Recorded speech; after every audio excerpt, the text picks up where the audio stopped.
Hello and welcome to Access Sportsnet Lakers, driven by your Southern California Honda dealers. Chris McGee, Big Game, James Worthy, Mike Bresnahan. Allie's going to join us in a little bit.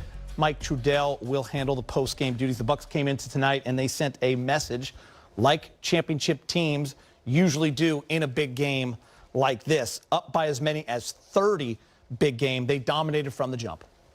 Yeah, from the beginning, we saw a championship team, a well-oiled team, a team that plays team basketball the entire time. Guido, I think they had, I don't know, 30 assists tonight. 31. 31 assists tonight. They were moving the basketball. But from the beginning, their superstar player let it be known that this is the way it's going to be tonight. I mean, Giannis, I'm sure you'll go over his numbers, but amazing start, aggressive, the block against AD early, the aggressive defense set the tone, and everybody else just kind of, followed his lead. I mean, Porter's 5 of 9 from behind the three. Middleton was going to show up.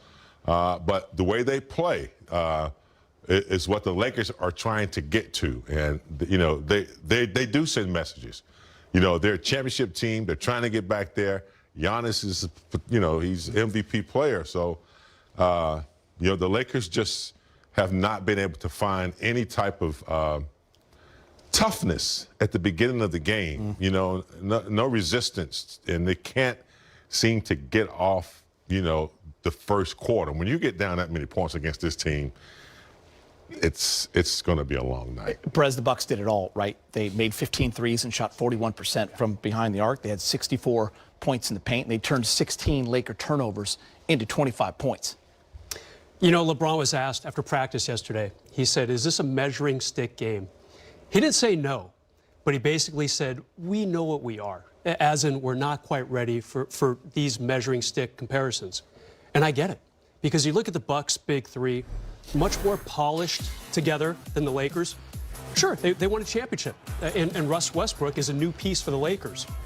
But Russ, again, 3 of 11, another tough night shooting for him. You have to worry about his confidence right now. Did not play in the fourth quarter. So I'm sure the reporters will be asking Frank Vogel, about that yet again. Russ not playing down the stretch.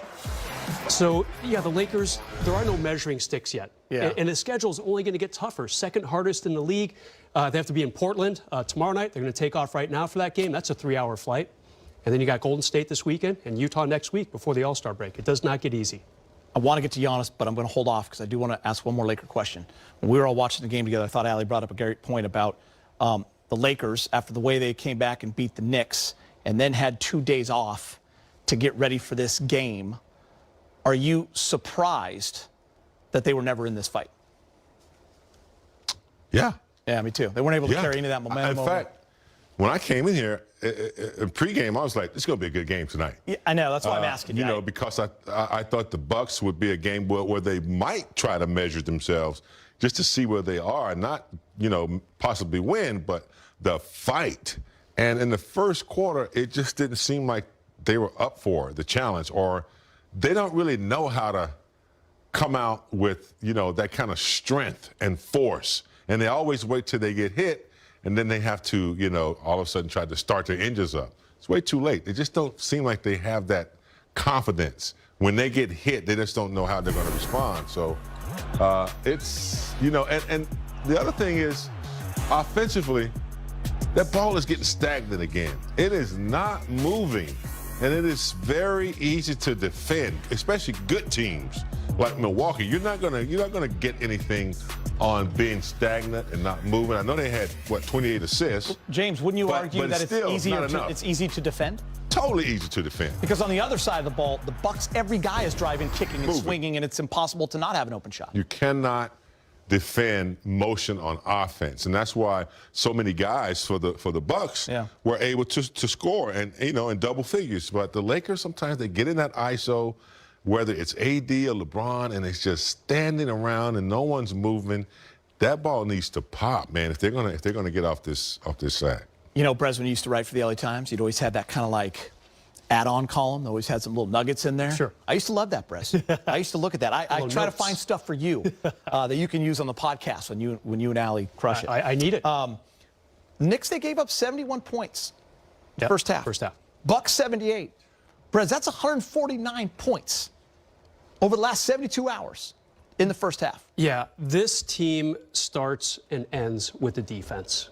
And you're seeing more and more the attrition of the last couple years. When they won it all, they had Danny Green, they had Alex Caruso, they had Kentavious Caldwell-Pope.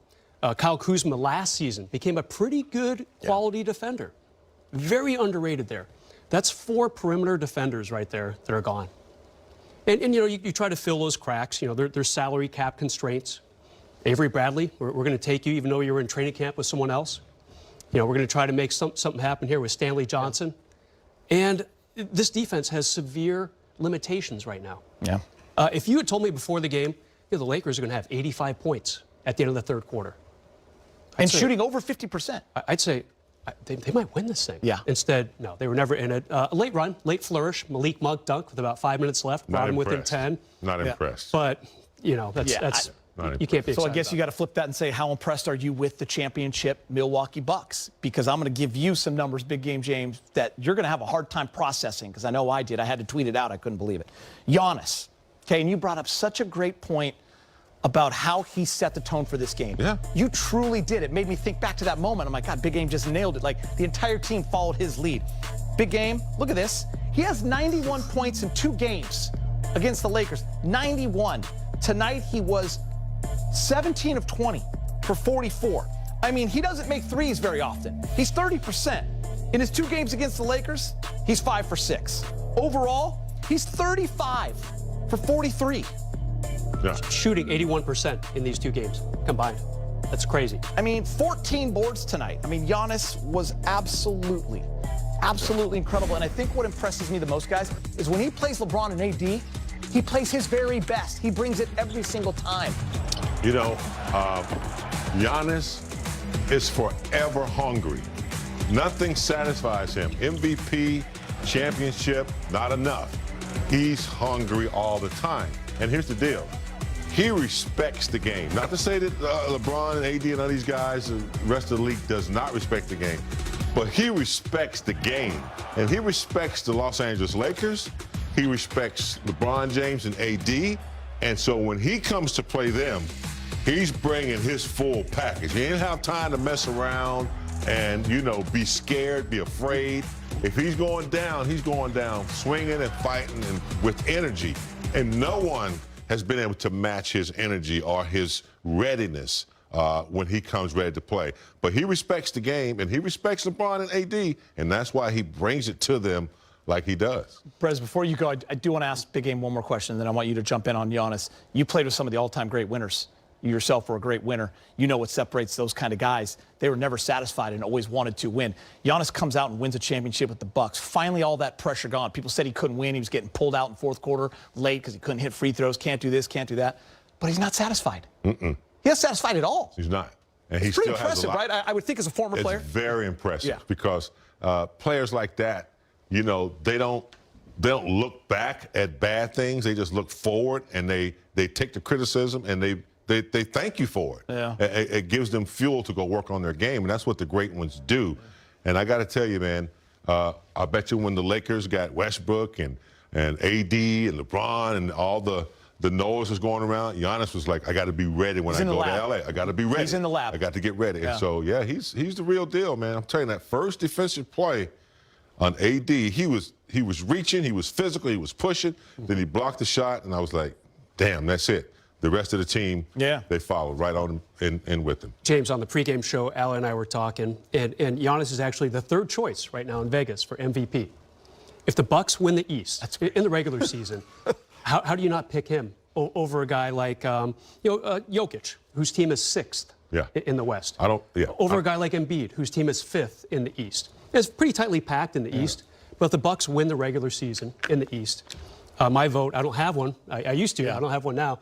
I would vote for Giannis right now, assuming the Bucks do indeed win the East. You know, listen, we always can go round and round about MVP, and I know we all have a lot of fun with it. When you talk about best player in the world or best player, I mean, he's in the conference. I mean, there's no debating where he is. He's right there with KD, with LeBron, whomever you want to throw in there, Embiid. It's Giannis. It's his time, man.